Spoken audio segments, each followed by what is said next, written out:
بسم اللہ الرحمن الرحیم۔ الاشباہ والنظائر، پہلا فن قواعد کلیہ کے بیان میں۔ تو فقہا کے نزدیک جو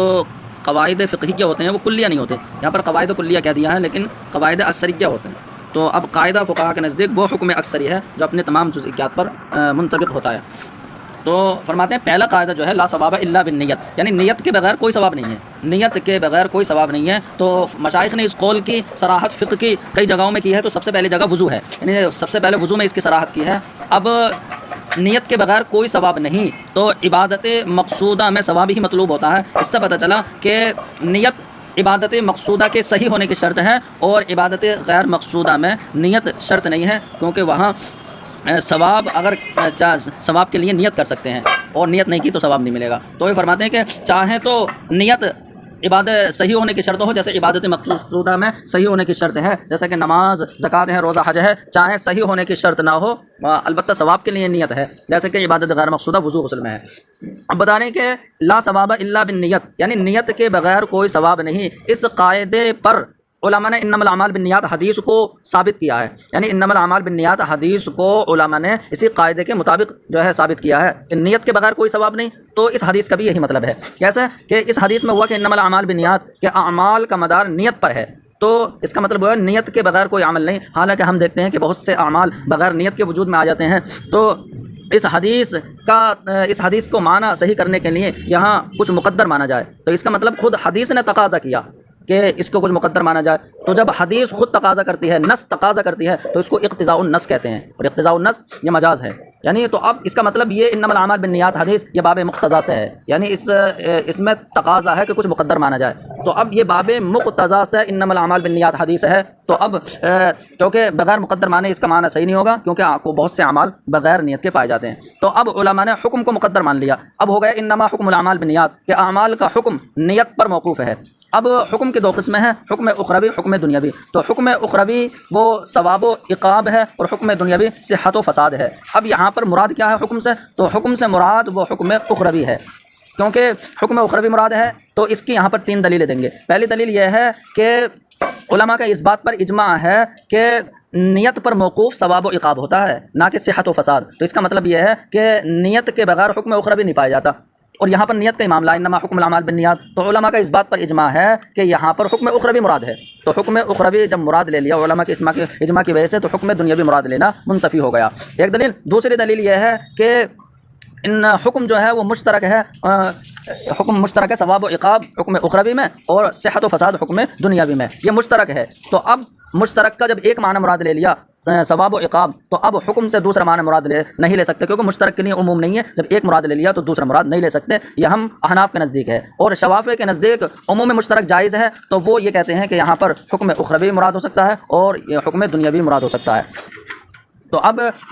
ہمارے تو دوسری دلیل ہوئی کہ حکم جو ہے وہ مشترک ہے، اور جب مشترک کا ایک معنی مراد لے لیا تو دوسرا نہیں لے سکتے، کیونکہ حکم مشترک کے لیے عموم نہیں۔ اور تیسری دلیل یہ ہے کہ یہاں پر ضرورت ہے کہ اس کے معنی کو صحیح کرنے کے لیے حکم مقدر مانا جائے اور حکم سے ایک معنی مراد لے لیا جائے۔ تو اب جب ضرورت ایک معنی سے پوری ہو گئی کلام کو صحیح کرنے کے لیے، تو اب دوسرے کی حاجت نہ رہی، وہ یہ لاندفاع ضرورتی بھی، کہ حکم اخروی سے ضرورت پوری ہو گئی، ضرورت پوری ہونے کی وجہ سے ضرورت پوری ہو گئی اس سے کلام کو صحیح کرنے کے لیے، تو ایک معنی سے کلام کو صحیح کرنے کی وجہ سے ضرورت پوری ہو گئی، اب دوسرے کی حاجت نہ رہی۔ تو ان آخر کی دو دلیلوں میں دیکھی جائے تو امام شافعی پہلی دو دلیل پر اعتراض کر سکتے ہیں کہ ہمارا تو عموم مشترک ہم مراد لے سکتے ہیں، تو پہلی دلیل جو آخری دو دلیلوں میں سے پہلی ہے وہ اس سے بہتر دوسری والی دلیل ہے۔ تو بتا رہے ہیں آخری دو دلیلوں میں تو آپ نے جو بتایا کہ حکم اخروی مراد ہے اور حکم اخروی مراد لے لیا تو ضرورت پوری ہو گئی، یہ آخری دو دلیلوں میں جو آپ نے بتایا تو حکم دنیاوی کیوں مراد نہیں لیا؟ حکم دنیاوی سے بھی تو ضرورت پوری ہو جاتی۔ تو اب یہاں پر جواب یہ ہے کہ جب اجماع کی علماء کا اجماع ہے کہ حکم اخروی مراد ہے، تو اجماع کی وجہ سے حکم اخروی ہی مراد لیا، اور ورنہ تو خلاف نصوص بھی لازم آتا۔ تو بتا رہے دوسری دلیل یہ زیادہ مناسب ہے، اس لیے کہ پہلی کو مد مقابل یعنی شوافع حضرات قبول نہیں کریں گے، وہ عموم مشترک کے قائل ہیں، وہ کہتے ہیں کہ مشترک میں عموم ہوتا ہے، اور یہاں حکم اخروی دنیاوی دونوں مراد ہو سکتے ہیں۔ اب جب ایسا ہے کہ انما حکم الاعمال بالنیات، یعنی اعمال کا حکم سے مراد ثواب ہو گیا، تو اعمال کا ثواب نیت پر موقوف ہے، تو اب ثواب حکم سے مراد جب ثواب ہے، حکم اخروی مراد ہے، تو اب یہاں پر جو مقاصد ہیں یا وسائل ہیں یہ دنیاوی ہیں، کیونکہ وسائل کے صحیح ہونے کے لیے تو صحت و فساد کی بات ہے، تو اب یعنی عبادت مقصودہ کے صحیح ہونے کے لیے یا عبادت غیر مقصودہ کے صحیح ہونے کے لیے نیت شرط ہے یا نہیں، تو اب اس حدیث کی کوئی دلالت نہیں ہوئی، کیونکہ حدیث میں تو حکم اخروی مراد لے لیا اور ہمیں صحت، جو صحت و فساد حکم دنیاوی ہے، تو اس صحت کے لیے نیت کے شرط ہونے پر حدیث پاک میں کوئی دلالت نہیں ہے۔ وہی کہہ رہے ہیں کہ فحینئذ، تو اب اس وقت کہ جب حدیث پاک میں حکم دنیاوی جب مراد ہی نہیں ہے، تو اب اس وقت حدیث پاک دلالت نہیں کرے گی وسائل کے صحیح ہونے کے لیے نیت کے شرط ہونے پر، اور نہ مقاصد کے صحیح ہونے کے لیے نیت کے شرط ہونے پر، یعنی صحت جو دنیاوی حکم ہے، تو اب اس کی وجہ سے یعنی صحت کے لیے نیت کے شرط ہونے پر حدیث پاک دلالت نہیں کرے گی۔ پھر بعض کتابوں میں یہ ہے، یعنی یہ معترضہ جملہ معترضہ کے طور پر یہ بات ہے کہ بعض کتابوں میں یہ ہے کہ جس وضو میں نیت نہ کی جائے تو وہ معمور بھی نہیں ہے، جب معمور بھی نہیں ہے تو وہ اب تو جس وضو میں نیت نہ کی گئی ہو تو وہ معمور بھی نہیں ہے، جب معمور بھی نہیں ہے تو عبادت نہیں ہے، تو اگر وضو بغیر نیت کے کیا گیا تو عبادت نہیں بنے گا، یعنی ثواب نہیں ملے گا، لیکن وہ وسیلہ ضرور بن جائے گا، مفتاح صلاۃ بن جائے گا۔ تو اس کا مطلب یہ ہوا کہ اگر وضو میں نیت نہ کی گئی تو وہ عبادت نہیں بنے گا، یعنی ثواب نہیں ملے گا، لیکن مفتاح صلاۃ ہو جائے گا، اور مفتاح صلاۃ ہونا یہ حدیث سے ثابت ہوگا، حضور نے فرمایا مفتاح الصلاۃ الطہور، تو یا آیت کریمہ کی وجہ سے، کیونکہ مفتاح صلاۃ ہونا یہ طہارت ہونے کے اعتبار سے ہے، اور ولکن یرید لیطہرکم میں وضو کو جو ہے وہ طہارت کہا گیا۔ اب یہ ہے کہ جب عبادت مقصودہ کے صحیح ہونے کے لیے حدیث پاک کی وجہ سے نیت شرط نہیں ہے، تو حالانکہ عبادت مقصودہ میں نیت شرط ہے، تو پھر کس وجہ سے نیت شرط ہے؟ اس کی دلیل تو بتا رہے ہیں، پھر اس کی دلیل بالاجماع ہے یا دوسری آیت کریمہ ہے۔ وہی بتا رہے ہیں کہ اب عبادت مقصودہ میں نیت جو شرط ہے وہ انما الاعمال بالنیات اس حدیث کی وجہ سے نہیں ہے، کیونکہ اس حدیث میں تو حکم اخروی مراد لے لیا، حالانکہ صحت و فساد جو صحیح ہونا ہے یہ حکم میں دنیاوی ہے، اس لیے عبادت مقصودہ کے صحیح ہونے کے لیے نیت جو شرط ہے وہ اجماع کی وجہ سے ہے، کہ علماء کا اجماع ہے، یا آیت کریمہ کی وجہ سے ہے، وما امروا الا لیعبدوا اللہ مخلصین لہ الدین، اور انہیں حکم نہیں دیا گیا مگر اس کا کہ وہ اللہ کی عبادت کریں، تو اللہ کی عبادت کریں، اس عبادت سے مراد یعنی نماز، روزہ، حج، زکات، وہ عبادت مقصودہ، اس کے لیے دین میں خالص ہو کر، تو مخلصین کا مطلب ناوینا، تو کیونکہ دین میں خالص ہونے کا مطلب نیت ہے، تو اب ناوینا لہ الدین کا مطلب ہوا کہ وہ عبادت مقصودہ کریں یعنی نیت کے ساتھ، تو اب یہاں پر جو ہے نا عبادت مقصودہ کے لیے نیت سمجھ میں آئی آیت کریمہ سے۔ پھر یہ ہے کہ دو دلیلیں ہوئیں، اجماع اور آیت کریمہ، دیکھا جائے تو اب آیت کریمہ میں تعویل کرنا پڑے تو کوئی اعتراض یہ کر سکتا ہے کہ آگے ہے وَيُقِيمُ الصَّلَاةَ وَيُؤْتُ الزَّكَاةَ، تو صلاۃ اور زکوٰۃ کا عطف کیا گیا ہے یعبد اللہ پر، تو اگر یعبد اللہ سے عبادت مقصودہ مراد لے لیا تو زکوٰۃ اور صلاۃ کا عطف کیسے ہو جائے گا؟ کیونکہ صلاۃ و زکوٰۃ بھی تو عبادت مقصودہ ہے، حالانکہ عطف مغایرت کو چاہتا ہے، تو یہاں تعبیل کرنا پڑے گی کہ یعبد اللہ سے مراد توحید ہے، اس لیے پہلی دلیل جو اجماع ہے وہ زیادہ بہتر ہے، کیونکہ دوسری دلیل میں تعبیل کرنا پڑے گی، تو پہلی دلیل زیادہ مناسب ہے، اس لیے کہ یعبد اللہ میں جو عبادت ہے یہ توحید کے معنی میں ہوگی، قرینہ یہ ہے کہ صلاۃ و زکوٰۃ کا عطف ہے، صلاۃ و زکوٰۃ عبادت مقصودہ ہے، تو یہاں یعبد اللہ سے مراد توحید ہوگی۔ اب بتا رہے ہیں تو اس کا مطلب یہ ہے کہ عبادت مقصودہ میں تو نیت شرط ہے، عبادت غیر مقصودہ میں نیت شرط نہیں ہے، جیسے کہ وضو، غسل ہے، مسح الخفین ہے، اور نجاست کا زائل کرنا ہے، نجاست حقیقیہ کا زائل کرنا ہے کپڑے، بدن اور جگہ سے اور برتنوں سے، تو اب صحت کے لیے یعنی عبادت غیر مقصودہ کی صحت کے لیے نیت شرط نہیں ہے، بلکہ بغیر نیت کے بھی عبادت غیر مقصودہ یعنی یہ تمام چیزیں ہو جائیں گی۔ پھر اب لا ثواب الا بنیت جو ہے کہ نیت کے بغیر کوئی ثواب نہیں، یہ جو قاعدہ ہے یہ قاعدہ کلیہ نہیں ہے بلکہ اثریہ ہے، تو نیت کے بغیر کوئی ثواب نہیں ہے، یعنی یہ قاعدہ جو ہے وہاں کچھ اس کے مستثنیات ہیں وہ بیان کرنے ہیں کہ تیمم میں دیکھو تیمم یہ عبادت غیر مقصودہ ہے، یہاں نیت شرط نہیں ہونا چاہیے، لیکن تیمم میں نیت شرط ہے، کیونکہ آیت کریمہ کی دلالت خود آیت کریمہ میں ہے فتیمموا صعیدا طیبا، تو فتیمموا کا معنی قصد ہے، تو آیت کریمہ کا لفظ ہی نیت و قصد پر دلالت کر رہا ہے، اس لیے فتیمموا میں ہی قصد سمجھ میں آ گیا، تو تیمم میں نیت شرط ہے۔ اب رہی بات کہ اگر آدمی غسل کرے تو وضو اور غسل میں یہ عبادت غیر مقصودہ ہونے کی وجہ سے نیت شرط نہیں ہے، تو میت کا جو غسل ہو، تو زندہ آدمی کے غسل میں جب نیت شرط نہیں ہے تو میت کے غسل میں نیت کہاں سے شرط ہو گئی؟ تو بتانے یہ بھی مستثنی مسئلہ ہے، یعنی میت کی دو حیثیتیں ہیں، ایک یہ کہ میت کے غسل میں جو نیت کی جاتی ہے یا میت کو جو غسل دیا جاتا ہے وہ اس لیے کہ اس کی نماز جنازہ صحیح ہو جائے اور وہ پاک ہو جائے، اور دوسری وجہ یہ ہے کہ میت کو غسل دینا یہ فرض کفایہ ہے، تو لوگوں کے ذمے سے فرض کو ساقط کرنے کے لیے غسل دیا تھا۔ اب میت کے غسل میں جو نیت شرط ہے وہ اس کی نماز جنازہ صحیح ہونے کے لیے اور طہارت حاصل کرنے کے لیے شرط نہیں ہے، بلکہ جو نیت شرط ہے وہ مکلف کے ذمے سے فرض کو ساقط کرنے کے لیے، تو اب لہٰذا اعتراض نہیں ہوگا، کیونکہ یہاں مکلف کے ذمے سے فرض کو ساقط کرنے کے لیے نیت شرط ہے، نہ کہ طہارت کے حاصل کرنے کے لیے اور نماز جنازہ صحیح کرنے، اس لیے یہ اعتراض نہیں کیا جائے گا کہ یہاں پر یہ بھی مستثنی ہے، بلکہ یا یہ مستثنی نہیں ہے مسئلہ، کیونکہ میت کے غسل میں نیت طہارت کی وجہ سے ہی نہیں ہے۔ اب بتا رہے ہیں اسی پر یہ تفریح ہے کہ اگر کوئی انسان ڈوب جائے تو اب اس میں 3 قول ہے۔ امام ابو یوسف یہ فرماتے ہیں کہ اسے 3 بار اسے غسل دیا جائے گا، اور امام محمد کی روایت یہ ہے کہ نکالتے وقت اگر نیت کر لی غسل کی تو اب بعد میں 2 مرتبہ غسل اور دے دیا جائے گا، 3 مرتبہ ہو جائے گا، اور اگر نکالتے وقت غسل کی نیت نہیں کی تو بعد میں 3 بار غسل دیا جائے۔ اور امام محمد کی ایک روایت امام اعظم سے یہ ہے کہ 1 مرتبہ غسل دے دیا جائے۔ تو 3 یہاں تو 3 قول ہو گئے۔ امام ابو یوسف کا 3 بار غسل دیا جائے، امام محمد یہ کہتے ہیں کہ نکالتے وقت نیت کر لیے تو 2 مرتبہ دے دیں، ورنہ تو 3 مرتبہ، اور ایک روایت یہ ہے کہ 1 مرتبہ۔ اب تمام عبادتوں میں یعنی تمام عبادت مقصودہ کے صحیح ہونے کے لیے نیت شرط ہے سوائے اسلام کے، یعنی مسلمان ہونے کے لیے نیت شرط نہیں ہے، اس لیے کہ نیت کے بغیر بھی مسلمان ہونا صحیح ہے۔ جیسے کوئی انسان کو مجبور کیا گیا تو مکرہ جو ہوتا ہے اس کی نیت نہیں ہوتی، کیونکہ جو مجبور ہوتا ہے اس کی نیت کہاں سے ہوگی؟ تو مکرہ کا مسلمان ہونا صحیح ہے، تو پتہ چلا کہ وہ کلمہ طیبہ زبان سے کہہ دے، اگرچہ دل میں نہ ہو تو اب صرف کلمہ طیبہ کہہ دے گا تو مکرہ کا اسلام صحیح ہے۔ اب اور جو مکرہ ہوگا یعنی کافر جو ہوگا تو اگر صرف دل میں نیت کر لی تو محض اسلام کی نیت کرنے سے وہ مسلمان نہیں ہوگا جب تک کہ وہ کلمہ طیبہ نہ کہہ لے، کیونکہ اسلام یہ فعل ہے، اس میں فعل کرنا پڑے گا، یعنی زبان سے کہنا پڑے گا، برخلاف کفر کے، کیونکہ کفر تو یہ ترک کا نام ہے، ترک کی بحث میں یہ آئے گا، کفر جو ہے ترک اسلام کا نام ہے اور اس میں صرف نیت ہی کافی ہے، تو اس کے لیے یہ نیت ہی ہے، تو اب نیت پر پورا ہو جائے گا، تو کفر کے لیے نیت شرط ہے، تو پتہ جب نیت شرط ہے وہ مکرہ کی نیت ہوتی نہیں، کیونکہ جو مجبور ہو اس کی نیت کہاں سے ہوگی؟ تو مکرہ کا کفر صحیح نہیں ہوگا، کیونکہ یہاں نیت نہیں ہوتی ہے اور کفر کے لیے نیت شرط ہے، تو مکرہ کا کفر صحیح نہیں ہے۔ اب بتا رہے ہیں کہ یہاں پر ایک اعتراض ہوگا کہ کلمہ کفر اگر کسی نے مذاق میں بولا تو کلمہ کفر اگر مذاق میں بولا تو یہاں پر مذاق میں بولنے والے کی نیت نہیں ہوگی، آپ نے کہا کفر کے لیے نیت شرط ہے تو یہاں کافر نہیں ہونا چاہیے، حالانکہ فقہا فرماتے ہیں کافر ہو جائے گا، تو جواب یہ ہے کہ مذاق میں کلمہ کفر بولنے والا جو کافر ہو رہا ہے وہ اس وجہ سے نہیں کہ نیت شرط ہے،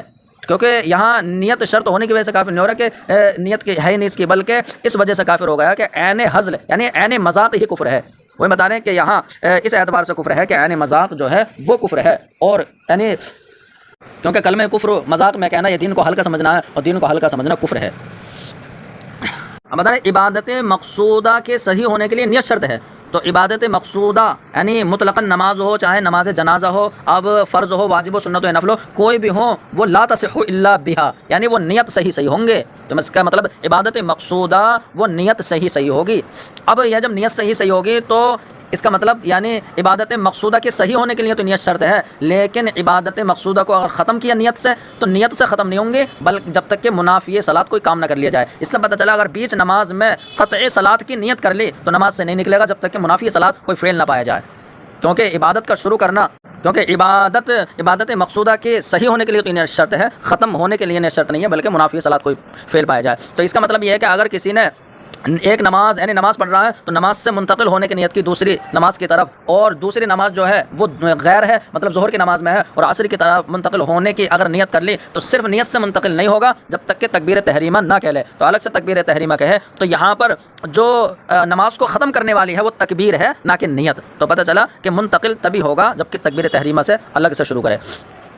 اب یہ مسئلہ ہے کہ مقتدی کو امام کی نماز سے ربط کرنے کے لیے نیت کرنا پڑے گی، لیکن امام کو امامت کی نیت ضروری نہیں ہے، شرط نہیں ہے، اگر کر لے تو ثواب مل جائے گا، لیکن مقتدی کے لیے ضروری ہے کہ وہ اقتداء کی نیت کرے۔ تو اب بتا رہے ہیں امام کی اقتداء نیت سے ہی صحیح ہوگی، تو اب یعنی امام کی اقتداء کی نیت کر لے تو اب وہ اقتداء اس کی صحیح ہو جائے گی، تو اب اس میں کہہ رہے ہیں امامت جو ہے بغیر نیت کے صحیح ہو جائے گی، لیکن اگر کوئی نیت کرے گا تو ثواب ملے گا، نیت نہ کرے گا تو امامت صحیح ہو جائے گی، ثواب نہیں ملے گا۔ تو امام کرخی اور ابو حفص وغیرہ اختلاف کرتے ہیں کہ امامت کے لیے نیت شرط ہے، مگر یہ کہ پیچھے اگر عورتیں ہوں تو بتا رہے پیچھے اگر عورتیں ہیں تو اب فإن اقتداءہن بہ، تو اب عورتوں کی اقتداء یعنی عورتوں کا امام کی اقتداء کرنا امام کے امامت کی نیت کیے بغیر صحیح نہیں ہے۔ اس کا مطلب یہ ہے کہ عورت اگر اقتداء کر رہی ہے تو امام بھی امامت کی نیت کرے تب تو ان کا اقتداء کرنا صحیح ہوگا، ورنہ صحیح نہیں ہوگا۔ لیکن جمعہ عیدین میں تو کچھ لوگوں نے کہا ہے کہ جمعہ اور عیدین میں بہت زیادہ بھیڑ ہوتی ہے تو وہاں فتنہ کم ہے، کیونکہ بھیڑ ہونے کی وجہ سے لوگ اپنی اپنی نماز میں لگے ہوں گے اور فتنہ کم ہوگا، اس وجہ سے جمعہ و عیدین میں امام عورتوں کی امامت کی نیت بھی نہ کرے تب بھی عورتوں کی اقتداء صحیح ہو جائے گی جمعہ و عیدین، لیکن صحیح یہ ہے کہ جمعہ و عیدین میں بھی بقیہ نمازوں کی طرح جو ہے وہ امام امامت کی نیت کرے گا تبھی عورتوں کی اقتداء صحیح ہوگی۔ اب جب یعنی امام امامت کی نیت اس پر ضروری نہیں ہے، تو اب اگر کسی نے قسم کھائی وہ کسی کی امامت نہیں کرے گا، تو کسی کی امامت نہیں کرے گا، یہ قسم کھا لیں، اور ایک انسان نے اس کی اقتدا کر لی، تو اب بتا رہے ہیں کیونکہ امام جو ہے اگر نیت بھی نہ کرے تو مقتدی جو ہے اپنے اقتدا کی نیت کر لے، تو اگر کسی نے اس کی اقتدا کر لی تو اقتدا صحیح ہو جائے گی اور یہ حانس ہوگا، قضاءً یا حانس ہوگا، لیکن دیانتاً یا حانس نہیں ہوگا۔ ہاں اگر یہ گواہ بنا لے، نماز شروع کرنے سے پہلے گواہ بنا لے کہ دیکھو میں نے قسم کھائی ہے کہ میں کسی کی امامت نہیں کروں گا، اب اگر کسی نے اقتدا کر لی تو قضاءً اور دیانتاً دونوں اعتبار سے یہ حانس نہیں ہوگا، اب قضاءً بھی حانس نہیں ہوگا۔ اور اب ایسے ہی کہہ رہے ہیں کہ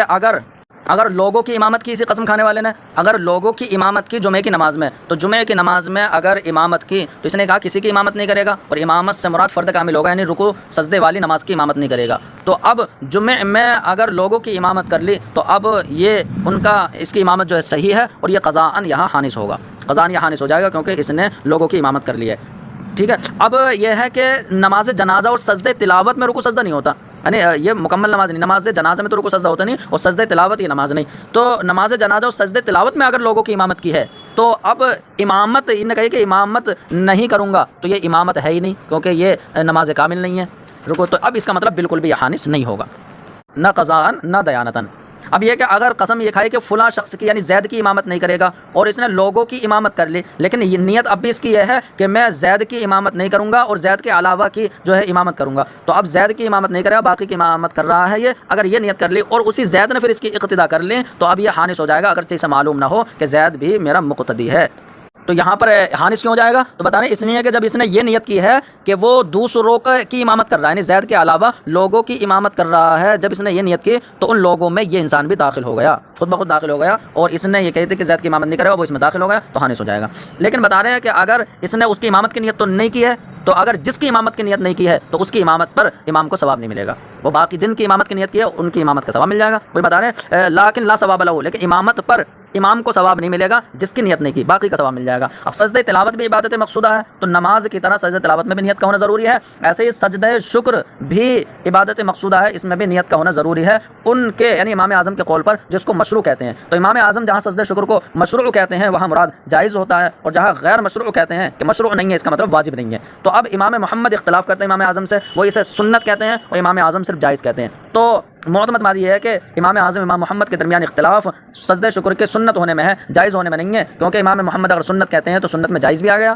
تو جواز میں اختلاف نہیں ہے، جواز دونوں مانتے ہیں، البتہ سنت امام محمد مانتے ہیں صرف۔ ایسے ہی سجدہ سہو ہے، تو سجدہ سہو میں بھی نیت کا ہونا ضروری ہے۔ اب جب سجدہ سہو میں نیت کا ہونا ضروری ہے تو اب اگر کوئی سجدہ سہو کرنے سے پہلے اگر ایک طرف سلام پھیر دیا اس نے، اور سلام پھیرتے وقت اب سجدہ سہو کے بعد سجدہ سہو کرے گا، تو سلام پھیرتے وقت اگر یہ نیت نہیں کرے، یہ نیت کر لی کہ میں سجدہ سہو نہیں کروں گا، تو بتا رہے سلام پھیرتے وقت سجدہ سہو کے نہ ہونے کی نیت وہ سجدہ سہو کے لیے نقصان دہ نہیں ہوگی۔ کیوں نقصان دہ نہیں ہوگی؟ تو بتا رہے ہیں اس لیے کہ جب نماز پڑھ رہا ہو اور بیچ نماز میں قطعی صلاۃ کی نیت کر لے تو نیت کرنا وہ نماز کو ختم نہیں کرتا، تو ایسے ہی اگر سجدہ سہو کے نہ ہونے کی نیت کر لے تو یہ بھی سجدہ سہو کے وجہ لانے کے منافی نہیں ہوگا، بلکہ سجدہ سہو اگر اس کے بعد کر لے گا تو وہ صحیح ہے۔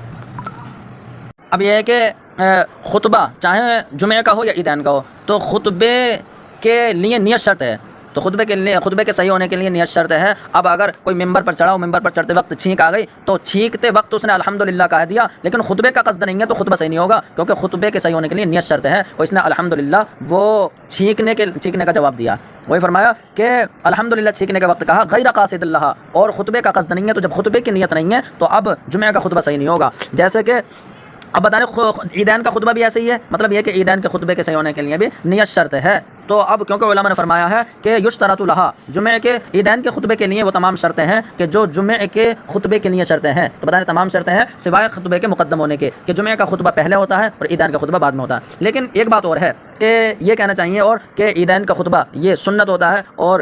جمعے کا خطبہ واجب ہوتا ہے، یعنی اس سے یہ سمجھ میں آ رہا ہے کہ خطبے کی تقدیم کے علاوہ عیدین کا خطبہ بھی شرط ہو جمعہ کے خطبے کی طرح، حالانکہ ایسا نہیں ہے، عیدین کا خطبہ شرط نہیں ہے بلکہ سنت ہے۔ بتا رہے اذان، تو اذان یہ عبادت مقصودہ ہی نہیں ہے، تو اذان عبادت غیر مقصودہ ہے، اور شروع میں بتا دیا عبادت غیر مقصودہ کے صحیح ہونے کے لیے نیت شرط نہیں ہے، فلا تشترط النیت، تو نیت شرط نہیں ہے، اور ہاں اگر ثواب کے لیے نیت کر سکتے ہیں تو ثواب حاصل کرنے کے لیے نیت ضروری ہوگی۔ اب استقبال قبلہ، تو استقبال قبلہ کی دو حیثیتیں ہیں، کچھ علماء نے نیت کو شرط فرمایا اور کچھ علماء نے نیت کو شرط نہیں بنایا، اور صحیح ہے کہ استقبال قبلہ میں نیت شرط نہیں ہے۔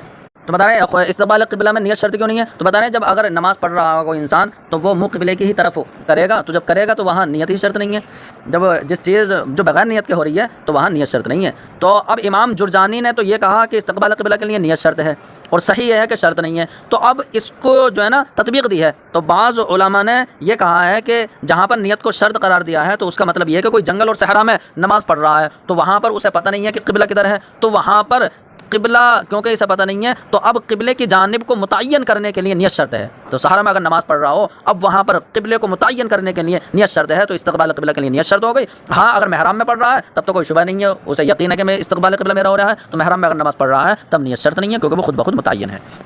ستر عورت بھی عبادت غیر مقصودہ ہے، تو اس کے صحیح ہونے کے لیے بھی نیت شرط نہیں، اور اس میں کسی کا اختلاف نہیں ہے۔ اب بتا رہے ہیں کہ اگر کوئی انسان ریاکاری کے طور پر نماز پڑھ رہا ہے تو اس کی عبادت تو صحیح ہو جاتی ہے لیکن اس کا ثواب نہیں ملتا، تو اس کا مطلب یہ ہو گیا کہ عبادت صحیح ہے اور ثواب نہیں مل رہا، اور یا ایسا ہو کوئی انسان ثواب مل جاتا ہے لیکن عبادت صحیح نہیں ہوتی، تو اس کا مطلب ثواب کے لیے عبادت کا صحیح ہونا شرط نہیں ہوا، بلکہ ثواب تو نیت پر دیا جاتا ہے چاہے عبادت صحیح ہو یا نہ ہو۔ تو بتا رہے ہیں اگرچہ بغیر قصد کے اس کی عبادت جو ہے فاسد ہو جائے، جیسے اس کی ایک مثال دے رہے ہیں، کوئی اگر محدث ہونے کی حالت میں نماز پڑھ رہا ہے، یعنی حدث کی حالت میں نماز پڑھ رہا ہے لیکن وہ یہ سمجھ رہا ہے کہ میں پاک ہوں، تو اپنی طہارت کے گمان پر اگر کوئی محدث نماز پڑھ لے تو وہ اپنے آپ کو تو پاک سمجھ رہا ہے، اس لیے اس کو ثواب مل جائے گا نماز کا، البتہ حقیقت میں تو وہ محدث ہے، اس لیے عبادت صحیح نہیں ہے۔ تو اس کا مطلب یہ ہے کہ ثواب مل گیا تو ثواب کے لیے عبادت کا صحیح ہونا شرط نہیں ہے، اور اس کا الٹا یعنی کوئی ریاکاری کے طور پر نماز پڑھے تو عبادت صحیح ہے البتہ ثواب نہیں ہے۔ اب بتا رہے زکوٰۃ، تو زکوٰۃ کی ادائیگی وہ نیت کے ساتھ ہی صحیح ہوگی کیونکہ زکوٰۃ عبادت مقصودہ ہے، تو یہاں پر زکوٰۃ کی ادائیگی میں نیت سے ہی زکوٰۃ کی ادائیگی صحیح ہوگی۔ اب اس کا مطلب اگر کسی سے مجبوراً زکوٰۃ لی جائے، جبراً زکوٰۃ لی جائے، تو جو مجبوراً دے رہا ہے تو اس کی نیت ہی کہاں ہوتی ہے، اس کا مطلب اس کی طرف سے صحیح نہیں ہونی چاہیے۔ تو وہ بتا رہے ہیں قاضی اسبجابی نے یہ ذکر کیا کہ کوئی انسان زکوٰۃ کے ادا کرنے سے منع کرے اور جو امام ہے جو حاکم ہے وہ مجبوراً اس سے لے لے اور اس کو جو اہل زکوٰۃ ہیں جو مصرف ہیں ان مصرف میں انہیں خرچ کر دے، تو اب اس کی طرف سے یعنی جس سے زکوٰۃ لی ہے اس کی طرف سے زکوٰۃ کافی ہو جائے گی۔ تو کیونکہ جو حاکم ہوتا ہے حاکم کو لینے کی ولایت حاصل ہے، اس سے زکوٰۃ لینے کی ولایت حاصل ہے، تو اس کا مطلب یہ ہے کہ حاکم نے جو اس سے مجبوراً لیا ہے تو حاکم کا مجبوراً لینا یہ ایسا ہو گیا جیسے کہ مالک نے اپنے اختیار سے دیا ہے، تو اس کا جبراً لینے کو یہ مالک کے اپنے اختیار و قصد کے دینے کے قائم مقام قرار دے دیا۔ تو بتانا قاضی اسبجابی نے جو بات ذکر کی ہے یہ ضعیف ہے۔ بس ضعیف کیوں ہے؟ تو ضعیف یہ ہے کہ جو مکرہ آدمی ہوگا جسے جبرن لے لی جا رہی ہے اس کی نیت ہی کہاں ہوتی ہے؟ جب نیت نہیں ہوتی ہے تو زکوٰۃ کی ادائیگی کہاں ہوگی؟ لیکن کچھ لوگوں نے یہ اس کو صحیح کر دیا ہے، کہہ رہے ہیں جب وہ دے گا زکوٰۃ اس سے لی جا رہی ہے تو اب دیتے وقت وہ یہ سوچے گا کہ نیت ہی کر لو ورنہ تو میرا مال تو ضائع ہو جائے گا ایسے ہی۔ تو اب جب ثواب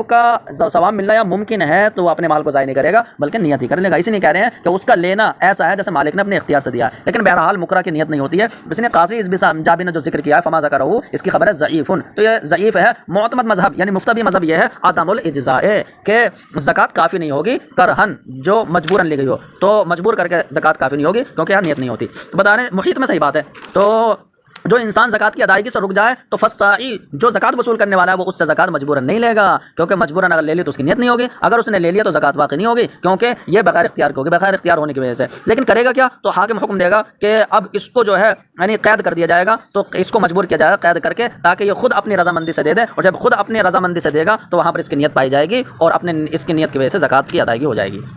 اب معاملہ یہ ہے کہ زکوٰۃ کے لیے نیت شرط ہے، وخرج عن اشتراطها لها، تو زکوٰۃ کے لیے نیت تو شرط ہے لیکن نیت کے شرط ہونے سے ایک مسئلہ نکلا ہوا ہے، یعنی وہ مسئلہ ایسا ہے کہ وہاں اگر زکوٰۃ کی نیت بھی نہیں کری تب بھی بغیر نیت کے زکوٰۃ ہو جائے گی۔ وہی زکوٰۃ کے لیے نیت کے شرط ہونے سے وہ مسئلہ نکلا گیا جب کسی نے بغیر نیت کے اپنا سارا کا سارا نصاب صدقہ کر دیا، تو اگر کسی نے بغیر نیت زکوٰۃ کے اپنا سارا کا سارا نصاب صدقہ کر دیا تو اب یہاں پر جو فرض اس کے ذمہ ہے زکوٰۃ وہ اس سے ساقط ہو جائے گی۔ مطلب کیسے ساقط ہو جائے گی؟ یہاں پر تو زکوٰۃ میں نیت ہی نہیں ہے، تو بتا رہے ہیں اس لیے کہ اس نے جب صدقہ کیا ہے تو اصل عبادت کی نیت تو پائی گئی، تو اصل عبادت کی نیت ہی کافی ہے۔ اور جو نیت کی جاتی ہے نا وہ اس لیے کہ پورے نصاب میں جو زکوٰۃ ہے جس کو زکوٰۃ کے طور پر دے گا وہ مؤدہ ہے، اور جو باقی جو بچا ہوا نصاب پڑا وہ غیر مؤدہ ہے، تو جب مؤدہ کو غیر مؤدہ سے ممتاز کرنے کے لیے نیت شرط ہوتی ہے، اور یہاں پر جب اس نے الگ ہی نہیں کیا تو اب سب پورا نصاب ایک سا ہے، تو اس نے جب ایسے ہی دے دیا تو امتیاز کے لیے نیت شرط تھی، اور یہاں ان نے ممتاز ہی نہیں کیا تو نیت بھی شرط نہیں ہوئی۔ جب نیت شرط نہیں ہوئی اصل عبادت پا لی گئی تو اس میں اس کی طرف سے فرض ثابت ہو گیا۔ یعنی کہ اس نے جب کل مال دے دیا تو اب واجب یعنی پورا مال دینے سے جو اس پر زکوٰۃ واجب تھی وہ واجب خود بخود متعین ہو گیا، اب اسے متعین کرنے کی ضرورت نہیں ہے۔ لیکن ہاں اگر بعض مال ہے تو یعنی پورا نصاب ہے، اس پورے نصاب میں سے ایسے ہی کچھ مال کو نکال کر اور جو ایسے ہی دے دیا بغیر نیت کے، تو اگر ایسے ہی دے دیا کسی کو بغیر نیت زکوٰۃ کے تو یہاں زکوٰۃ ادا نہیں ہوگی، کیونکہ یہاں پر ہو سکتا ہے جس کو نہیں دیا ہے تو وہ مال ہو جسے زکوٰۃ کے طور پر دینا ہے، تو اس کا مطلب یہاں جو واجب زکوٰۃ ہے وہ متعین نہیں ہے، کیونکہ جس حصے کو اس نے دیا ہے اس میں زکوٰۃ کی نیت ہی نہیں کی ہے، تو زکوٰۃ کی نیت سے ہی متعین ہوتا تو یہاں پر واجب متعین نہیں ہے، ہو سکتا ہے جو اس کے پاس ہے اس میں زکوٰۃ ہو۔ تو اب وہی بتا رہے ہیں بعض مال کو دے دیا تو بعض مال کو جب صدقہ کر دیا تو اس کی زکوٰۃ کے ساقط ہونے میں اختلاف ہے۔ امام ابو یوسف کے نزدیک جو ہے فرض ساقط نہیں ہوگا کیونکہ یہاں واجب متعین نہیں رہا، لیکن امام محمد کہہ رہے ہیں کہ جب وہ کل مال کو دے دے تو اس پر قیاس کرتے ہوئے اگر بعض مال کو دے رہا ہے بغیر نیت کے تو یہاں بھی فرض ساقط ہو جائے گا، لیکن صحیح امام ابو یوسف کا ہے۔ اب یہ ہے کہ وَتُشْتَرَطُ نِيَّةُ التِّجَارَةِ فِي الْعُرُوضِ، تو سامان میں تجارت کی نیت شرط ہے، اور تجارت کی نیت یہ ضروری ہے کہ ان تکون مقارنۃ للتجارت، کہ وہ فعل تجارت سے متصل ہو، تو یہاں پر یعنی نیت تجارت بھی ہو اور فعل تجارت بھی ہو۔ تو اس کا معاملہ کیا ہے؟ تو یہ حاشیہ نمبر 1 میں دیکھا جائے کہ دیکھیں تجارت جو ہے نا یہ فعل ہے، اور خدمت یہ عدم تجارت یعنی ترک تجارت کا نام ہے۔ تو تجارت جو ہے یہ فعل ہے، یہ نیت سے پورا نہیں ہوگا بلکہ نیت کے ساتھ ساتھ فعل تجارت بھی کرنا پڑے گا۔ تو اب یہ ہے دیکھیے زکوٰۃ جو ہوتی ہے نا تو نصاب زکوٰۃ میں نمو کا اعتبار کیا گیا ہے کہ نمو ہے تب تو زکوٰۃ واجب ہے ورنہ نہیں، تو نصاب زکوٰۃ میں نمو کا اعتبار ہے، اور نمو کی 2 قسمیں ہیں، خلقی اور فعلی۔ تو اب جو خلقی ہے وہ سونا چاندی ہے، اور فعلی جیسے کہ سامان وغیرہ ہیں۔ تو جہاں پر نمو خلقی ہے وہاں تجارت کی نیت کی ضرورت نہیں، اور جہاں فعلی ہے جو نمو فعلی ہے تو وہاں نیت کی ضرورت ہے، وہاں نیت کی ضرورت ہے، تجارت کی نیت کی ضرورت ہے۔ اب یہ دیکھو کہ تجارت جو ہے وہ فعل ہے اور محض نیت سے وہ پورا نہیں ہوگا بلکہ نیت کے ساتھ ساتھ وہاں تجارت کا فعل بھی چاہیے، تو تجارت کا فعل بھی چاہیے۔ تو اس سے ہی پتہ چلا کہ اگر کسی نے برتنے کے لیے کوئی سامان خریدا پھر تجارت کی نیت کر لی صرف، تو تجارت کی نیت کر لی تو اب وہ تجارت کے اس میں زکوٰۃ نہیں ہوگی جب تک کہ تجارت نہ کر لے، کیونکہ سامان میں تجارت کی نیت کافی نہیں ہے، تجارت کی نیت کے ساتھ فعل تجارت بھی ہو۔ تو وہی کہہ رہے ہیں کہ لو اشتری شیئا للقنیہ، اگر کسی نے برتنے کے لیے کوئی چیز خریدی یہ نیت کرتے ہوئے کہ اگر فائدہ پائے گا تو بیچ دے گا، تو بتا رہے ہیں کوئی برتنے کے لیے اپنے لیے کوئی چیز خریدی ہے اور نیت یہ ہے کہ اگر فائدہ ملے گا تو بیچ دیں گے ورنہ کوئی بات نہیں ہے، تو یہاں پر یہ فائدہ ملے گا تو بیچ دیں گے، یہ نیت تجارت ہو گئی۔ تو تجارت کی نیت یہی زکوٰۃ کے واجب ہونے کے لیے کافی نہیں ہے، جب تک کہ بیچ نہ دے تو فعل تجارت ہاں پایا جائے تو تب اس پر زکوٰۃ ہوگی، تو صرف نیت تجارت سے اس پر زکوٰۃ نہیں ہوگی۔ ایسے بتا رہے ہیں کہ اگر یعنی عشری زمین ہے تو عشری یا خراجی زمین ہے یا کرائے پر دی ہوئی زمین یا عاریت پر دی ہوئی زمین، تو ان تمام زمینوں سے ما خرجا جو پیداوار نکلے تو اس پیداوار میں تجارت کی نیت کر لی، تو بتا رہے ہیں اگر تجارت کی نیت کر لی تو نیت تجارت کے ساتھ تجارت کا فعل بھی ہو، تو ان تمام زمینوں کی پیداوار میں اگر تجارت کی نیت کر لی تو جب تک فعل تجارت نہ کرے زکوٰۃ واجب نہیں ہوگی۔ اب بتا رہے ہیں دیکھیں مبادلۃ المال بالمال ہو تو اس کا مطلب وہ کیا ہے؟ تجارت ہے، لیکن جو مبادلۃ المال بالمال نہ ہو تو وہ تجارت نہیں ہے، جیسے کہ ہبہ وغیرہ۔ تو اب بتانے ولو قارنت، اور اگر نیت تجارت متصل ہو اس سے جو لیسا بدل مال بالمال، کہ جو مبادلۃ المال بالمال نہیں ہے، جیسے کہ ہبہ صدقہ خلا مہر وصیت، تو بتا رہے ہیں یہاں مبادلۃ المال بالمال نہیں ہے تو تجارت نہیں ہے، تو فعل نیت تجارت ہے فعل تجارت نہیں ہے تو لا تصح، تو یہاں پر بھی جو ہے زکوٰۃ واجب یعنی زکوٰۃ صحیح نہیں ہوگی، مطلب زکوٰۃ واجب نہیں ہوگی۔ اب بتا رہے دیکھو سائمہ جانور ہے، تو اب سائمہ جانور کون ہوتے ہیں؟ مطلب جنہیں اکثر سال جو ہے چرایا جاتا ہے، لیکن جو گھروں میں جنہیں چارہ دیا جاتا ہے نا خود وہ علوفہ ہوتے ہیں، علوفہ میں زکوٰۃ واجب نہیں ہے سائمہ میں۔ تو بتا رہے سائمہ میں لابد من قصد اسامتھا اکثر الحول اور للدر والنسل، بتا رہے ہیں اور سائمہ جانوروں میں ان کے اکثر سال چرانے کا قصد ہونا ضروری ہے، للدر دودھ حاصل کرنے یا نسل حاصل کرنے کے لیے، تو نسل یا دودھ حاصل کرنے کے لیے اکثر سال ان کے چرانے کا قصد ہونا ضروری ہے، تبھی سائمہ جانور بنیں گے وہ، تو بتائیں تبھی سائمہ جانور بنیں گے۔ اب بتاؤ سائمہ جانور ہیں تو سائمہ جانور میں اگر تجارت کا قصد کر لیا، تجارت کی نیت کر لی، تو تجارت کی نیت کر لی تو اب تجارت کی نیت جب ان جانوروں کو خریدا تھا تو سائمہ جانوروں کو جب خریدا تھا تو خریدتے وقت اگر تجارت کی نیت کر لی تو تجارت کی نیت پائی گئی، اور خریدنا یہ فعل تجارت پایا گیا تو زکوٰۃ واجب ہو جائے گی۔ لیکن اگر خریدتے وقت اس نے یہ نیت کی کہ میں ان پر سوار ہوں گا یا میں انہیں کھانے کے لیے جانور لے رہے ہیں یا بوجھ اٹھانے کے لیے، تو بتانے تب زکوٰۃ واجب نہیں ہوگی۔ وغیرہ فَإِنْ قَصَدَ بِهَا، تو اگر اس سے تجارت کا قصد ہے، یعنی اگر اس سے تجارت کا قصد ہے اور یہ تجارت کا قصد ان قارنت الشراء اور خریدنے سے متصل ہو تو نیت تجارت فعل تجارت کے ساتھ ہوگی، ففیہا زکوۃ التجارہ، تب تو تجارت کی زکوٰۃ واجب ہو جائے گی۔ وَإِن قصد بِهِ الْحَمْلَ، اور اگر خریدنے کے یعنی خرید رہا ہے اور ان جانوروں سے بوجھ اٹھانا یا سوار ہونا یا کھانے کا قصد ہے تو اس کا مطلب فعل تجارت تو ہے، نیت تجارت نہیں ہے، تو دونوں چیزیں پائی جانی چاہیے، اب بالکل بھی زکوٰۃ نہیں ہوگی۔ اب بتا رہے روزے میں، تو بتا رہے روزہ تو عبادت مقصودہ ہے، تو یہ روزے کے صحیح ہونے کے لیے بھی ہر دن میں نیت شرط ہے، تو ہر دن میں روزے کے صحیح ہونے کے لیے نیت شرط ہے۔ اب انشاءاللہ جو ہے نا یہ مشقت ہے، یعنی اس سے استثناء ہوتا ہے، تو مشقت کہیں یا استثناء کہیں۔ اب بتا رہے ہیں اگر روزے کو معلق کیا مشقت پر کہ میں روزہ رکھوں گا انشاءاللہ، تو بتا رہے ہیں اب مشقت پر روزے کو، اگر روزے کی نیت کو اگر معلق کیا تو اب جو ہے یہ معلق کرنا صحیح ہے۔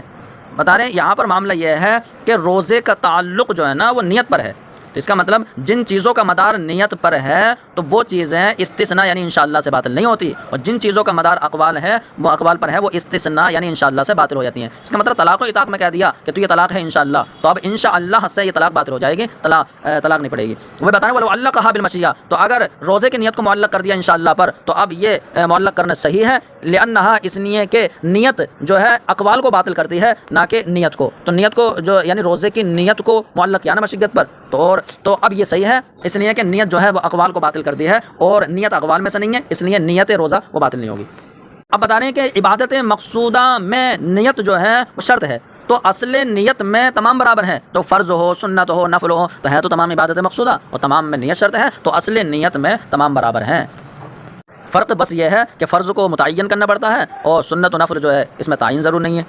بلکہ مطلق نیت سے بھی ہو جاتے ہیں۔ اب بتا رہے ہیں وَأَمَّا النِّيَّةُ فِي الْحَجِّ، بتا رہے ہیں حج میں نیت، بتا رہے ہیں حج بھی عبادت مقصودہ ہے اور عبادت مقصودہ کے صحیح ہونے کے لیے نیت شرط ہے، تو حج کے صحیح ہونے کے لیے بھی نیت شرط ہے، چاہے حج فرض ہو یا نفل ہو۔ اور عمرہ بھی ایسے ہی ہے، یعنی عمرہ بھی ایسے ہی ہے، عمرہ کے صحیح ہونے کے لیے بھی نیت شرط ہے کیونکہ عبادت مقصودہ ہے۔ اب اگر کوئی یہ سمجھ لے کہ عمرہ بھی فرض ہوتا ہے تو اس سے وہ سمجھانے کے لیے کر دیا نہیں وَلَا تَكُونُ إِلَّا سُنَّةً، اور عمرہ یہ سنت مؤکدہ ہی ہوتا ہے، تو عمرہ جو ہے سنت مؤکدہ ہی ہوتا ہے، یہ واجب نہیں ہوتا، لیکن ہاں اگر کوئی نظر مان لے تو واجب ہو جاتا ہے۔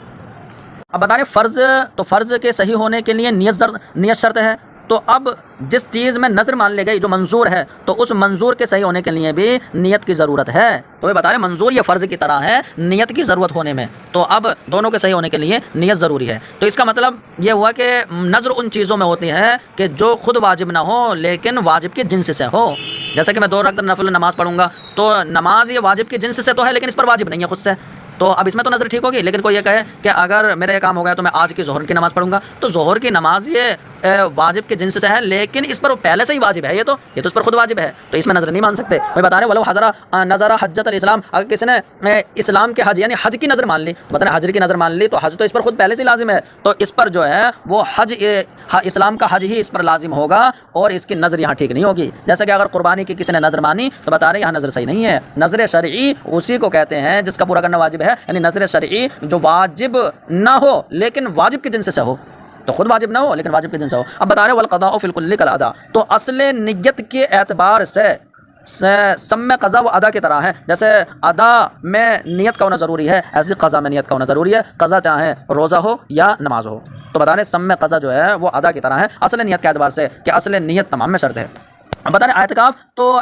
اعتکاف بھی جو عبادت مقصودہ ہے تو اس کے بھی صحیح ہونے کے لیے بھی نیت شرط ہے، چاہے اعتکاف واجب ہو یا سنت ہو یا نفل ہو، لیکن اعتبار اپنے اصل کے اعتبار سے یا تو سنت ہوتا ہے جیسے رمضان میں سنت، یا جو ہے نفل ہوتا ہے جیسے کہ ایسے ہم کہتے ہیں نویت سنت الاعتکاف، تو اب یہ نفل ہے۔ اعتکاف اصل کے اعتبار سے واجب نہیں ہوتا، لیکن اگر کوئی نظر مان لے تو نظر اگر مان لے تبھی واجب ہوگا، تو وہ اپنے خود سے واجب کرنے سے واجب ہوتا ہے، اللہ کے واجب کرنے سے واجب نہیں ہے، تو اعتکاف اصل کے اعتبار سے سنت مؤکدہ یا نفل۔ اب بتا رہے کفارے، تو بتا رہے کفارے جو ہیں تو کفارہ بھی یہ عبادت ہے، تو اب اس کے صحیح ہونے کے لیے بھی نیت شرط ہے۔ اب چاہے کفارہ وہ اتقن یعنی غلام آزاد کرنے کے ذریعے ہو یا روزے رکھ کر ہو یا کھانے کھلا کر ہو، تو اب لیکن اگر روزے کے ذریعے کفارہ ادا کیا جائے تو اب روزے میں خود نیت شرط ہے، یعنی روزے میں بھی تو نیت کرنا پڑے گی۔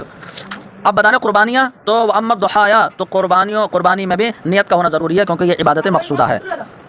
لیکن جو ہے قربانی کے جانور میں نیت کا ہونا تو ضروری ہے لیکن ذبح کے وقت نیت کا ہونا ضروری ہے۔ ہاں اگر کسی نے جانور خریدتے وقت جو ہے نیت کر لی تو وہ بھی کافی ہو جائے گی، تو اس کا مطلب یہ ہوا یعنی وہی بتانے فلا بد فیہا، تو قربانی کے جانور میں نیت کا ہونا ضروری ہے لیکن خریدتے وقت ذبح کے وقت نہیں، یہ الٹا ہوگا، یعنی ہونا یہ چاہیے لیکن ذبح کے وقت نیت کا ہونا ضروری ہے خریدنے کے وقت نیت ضروری نہیں ہے، ہاں اگر خریدتے وقت اگر کر لی تو وہ بھی کافی ہو جائے گی۔ تو بتا رہے ہیں اس پر یہ مسئلہ متفرع کر رہے ہیں کہ اگر کسی نے قربانی کی نیت سے جانور خریدا تو قربانی کی نیت سے جانور خریدا تو اب خریدتے وقت نیت ہو گئی، یہ کافی ہو جائے گی۔ اب اس کو دوسرے آدمی نے ذبح کر دیا، مان لو غصب کر لیا دوسرے نے، تو دوسرے نے اس کو ذبح کر دیا بغیر اس کی اجازت کے۔ اب مالک نے اس جانور کو ذبح کیا ہوا پایا، تو اب اس کی دو صورتیں ہیں کہ اب مالک یا تو ضمان لے گا یا نہیں لے گا۔ اگر مالک نے ضمان نہیں لیا تو اب خریدتے وقت تو اس کی نیت تھی وہی کافی ہے، تو اجزاءت ہو، وہ اس کے لیے کافی ہو جائے گا، اس کی طرف سے قربانی ہو جائے گی۔ ہاں اگر اس نے ضمان لے لیا تو مالک نے ضمنہ ہو، اگر اس کو ضامن بنا دیا، اس سے ضمان لے لیا، تو اس کا مطلب ضمان لے لیا تو اب اس کی طرف سے قربانی کافی نہیں ہوگی مالک کی طرف سے۔ کیوں؟ تو بتا رہے ہیں یہاں بھی کافی ہونے، اس کی طرف سے کافی نہیں ہوگی تو کافی ہو جانا چاہیے، کیونکہ ذبح کے وقت تو مالک کی نے نیت کر لی تھی اور مالک کی ملکیت میں ہی جو ہے اس سے ذبح کیا گیا، تو مالک کی طرف سے یہاں بھی ہو جانا چاہیے۔ لیکن جواب یہ ہے کہ جب اس کو ضامن بنا دیا تو اب ضامن بنانا یہ مان لیا جائے گا کہ جب سے اس نے غصب کیا ہے اس وقت سے ضمان مان لیا جائے گا، تاکہ ذبح یہ غاصب کی ملکیت میں مان لیا جائے، اور جب غاصب کی ملکیت میں جب یہ ذبح ہوا ہے تو مالک کی طرف سے یہ قربانی کافی نہیں ہوگی بلکہ یہ غاصب کی طرف سے ہی کافی ہو جائے گی۔ تو بتا رہے ہیں یہ اس وقت ہے جب کہ وہ غاصب اپنی جانب سے جانور کو ذبح کرے، تو اپنی جانب سے جانور کو ذبح کرے تو اگر مالک ضامن نہ بنائے تو مالک کی طرف سے ہو جائے گا ذبح کے وقت جو وہ خریدتے وقت جو نیت کر لیا اس سے، اور اگر ضامن بنا دیا تو اب غاصب کی طرف سے ہو جائے گی۔ وَأَمَّا إِذَا ذَبَحَهَا، لیکن یہ صورت کہ اگر غاصب جانور کو ذبح کرے اپنے مالک کی طرف سے، تو اگر اپنے مالک کی طرف سے ہی ذبح کر رہا ہے تو ذبح کے وقت بھی مالک کی طرف سے ذبح ہو رہا ہے اور خریدتے وقت بھی اسی کی نیت تھی، تب اس پر کوئی ضمان نہیں ہوگا کیونکہ یہ تو مالک کی طرف سے قربانی ہوگی۔